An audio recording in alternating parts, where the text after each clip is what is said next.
Cassie told the jury that the freak-offs made her feel disgusting and humiliated and worthless. She did say these freak-offs lasted between 1 and 4 days, and it would take her an equal amount of time to get her body recovered, to rehydrate, to rest. Well, I think we're going to learn a lot about the nature of Cassie's relationship with Diddy. Cassie Ventura just named Christina Quorum as keeping tabs on her for Diddy. The second thing that was discussed this morning, will the media be able to see video of these freak-offs? The courtroom fell silent as Cassie took the stand, and what she revealed stunned everyone. On day 2 of the explosive case against music mogul Sean Diddy Combs, Cassie testified that Diddy forced her into disturbing sexual encounters involving paid escorts. These sessions weren't consensual. They were orchestrated, often against her will, with Cassie describing being coerced into degrading acts, including asking an escort to urinate on her. Escorts were allegedly paid between $4,000 to $6,000 per session. 2 witnesses were called today, including a former security officer at the hotel, where Diddy is seen on video attacking Ventura brutally. You remember that video back in 2016. The prosecutors played the video.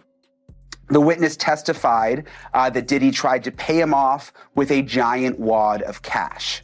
The day's second witness was a male escort. This is where it really got very juicy, who says that he was paid by Diddy numerous times to have sex with Cassie while Diddy sat there in the corner and watched.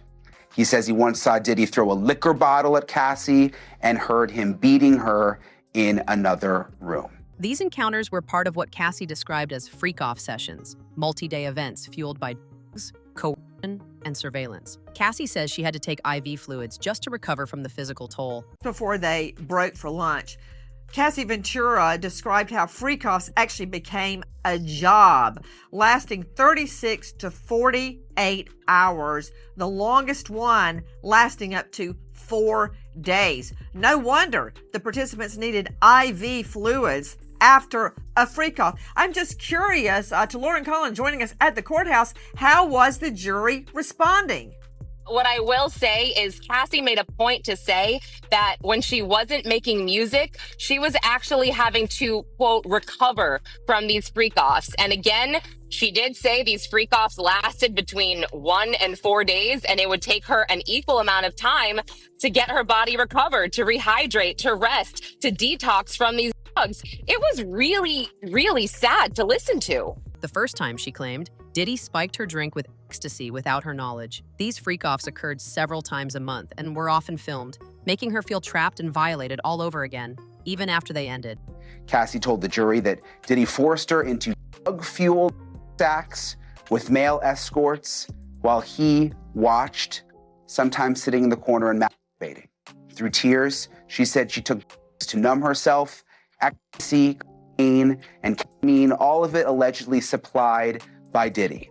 She said the freak-offs included as many as 4 male escorts at once and typically lasted 36 to 72 hours. The longest, she said, the longest freak-off that she says she was forced to perform in lasted 4 days. She said they took place around the world, from New York to Miami to Spain to even Turks and Caicos. And at every stop, Cassie said the hotel rooms were stocked by Diddy's staff with baby oil, condoms, and drugs. And she says that these hotel rooms, this is disgusting, the hotel rooms were left covered in baby oil and covered in blood and covered in urine. It wasn't just Diddy. Cassie named close insiders in her testimony, including assistants Christina Quorum and Neil Dominic, suggesting they knew about the abuse and did nothing. One security guard, known only as Rock, would allegedly take Cassie's car, her jewelry, even her apartment access, all on Diddy's command. Cassie said she confided in Quorum regularly, and yet nothing changed. Cassie Ventura just named Christina Quorum as keeping tabs on her for Diddy. Cassie Ventura is giving her testimony against Diddy right now in his trial, and she just name-dropped Diddy's ex-chief of staff, Christina Quorum. Cassie Ventura started her testimony about her early relationship with Diddy, and she even admitted at the very beginning she took E without knowing because it was in a Gatorade bottle. Then she went on to describe the abuse that would start happening to her and how Diddy would keep tabs on her. The government asked Cassie Ventura, how did Diddy keep tabs on you? And she said, we didn't live far apart. He'd send security to come find me or a trusted assistant. Like who? David James or Christina Korm. And we know that Diddy's ex-chief of staff, Christina Korm, has been named in multiple civil lawsuits with Diddy. So the fact that Cassie Ventura just listed her literally sent chills all the way up my spine. Because back in 2018 and prior, during Cassie and Diddy's relationship, I didn't even know if Christina Korm at this time would have any part in any of this. Cassie Ventura points out at this time, Christina Korm was only an assistant for Diddy. She wasn't even Diddy's chief of staff during this time. And I already know that this will not be the last that we hear about Christina Korm. I just didn't know it was happening this early on.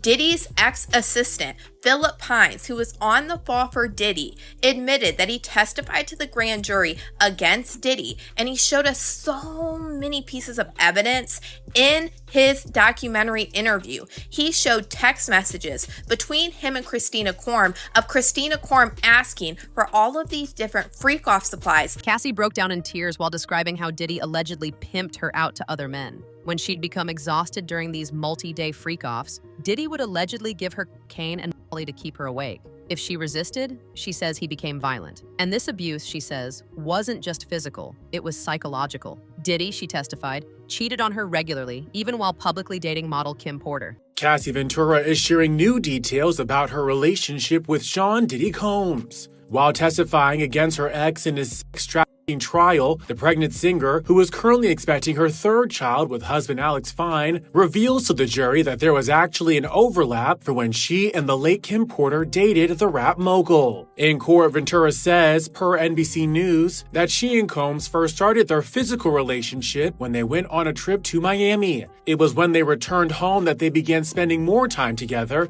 though the relationship was, quote, not public for many years. Ventura adds that Combs didn't want it to, quote, look bad, but also knew it was because of his children and personal things like his family. When she was asked who he was with at the time, Ventura replies, quote, Kim Porter. Combs and Porter, who unexpectedly died in 2018, reportedly dated on and off from 1994 to 2007. With them becoming parents to son Christian, twin daughters Delilah and Jessie, and Porter's son Quincy, whom she had from a previous relationship. Their romance ended in 2007, with her choosing to pack up all of her belongings and move out of their home while Combs was out of town. Porter has previously said to Essence magazine that she wanted it to be, quote, dramatic, adding, quote, if I pack up everything, twins and all, it means I'm out. Puffy's an action person, not a talk person. Ventura and Combs reportedly dated from 2007 to 2018, with her sharing after their romance that he was frequently violent towards the end of their relationship. Cassie was just 19 when she began dating Diddy, who at the time was nearly 40.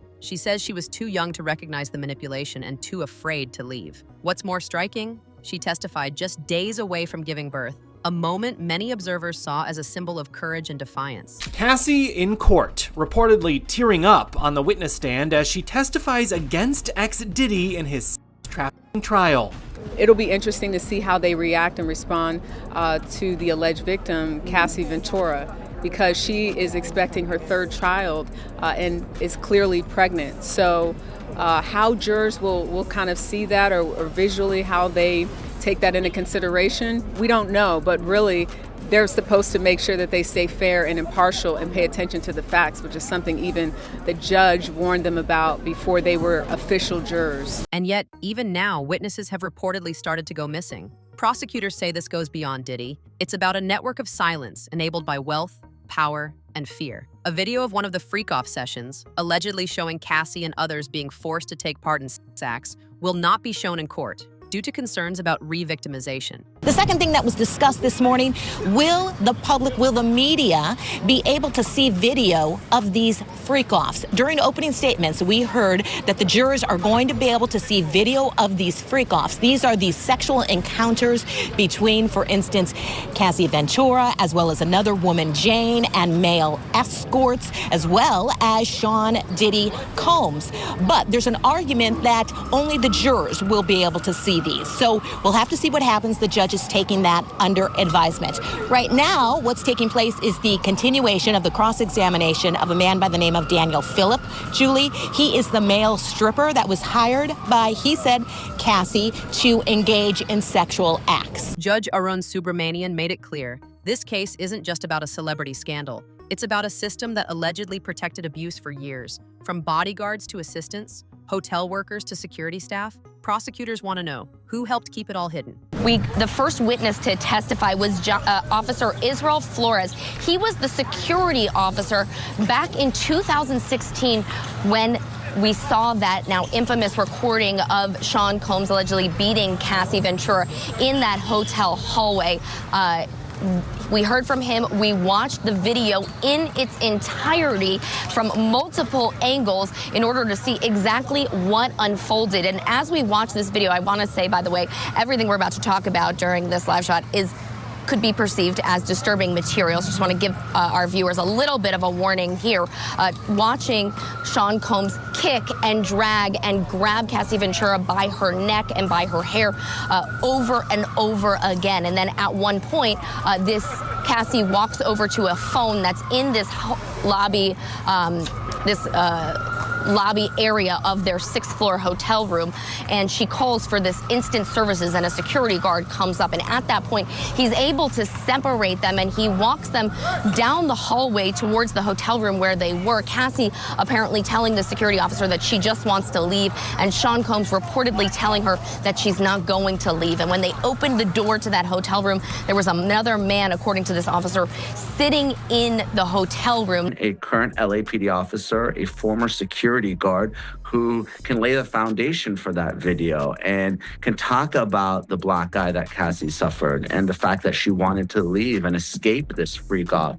And Combs reportedly offering him a bribe to cover it up. So I think it's a very important first witness to get that video in. In addition to the violence against Cassie, Combs broke a vase over in the hotel. So that's something that also shows the sort of violent streak, really erratic behavior, him sitting in a towel with just his socks on. So really disturbing and also graphic details by Flores, the first government witness. As the testimonies grow more harrowing and more victims come forward, one question now hangs over the courtroom. How deep does this go, and how many people helped him get away with it?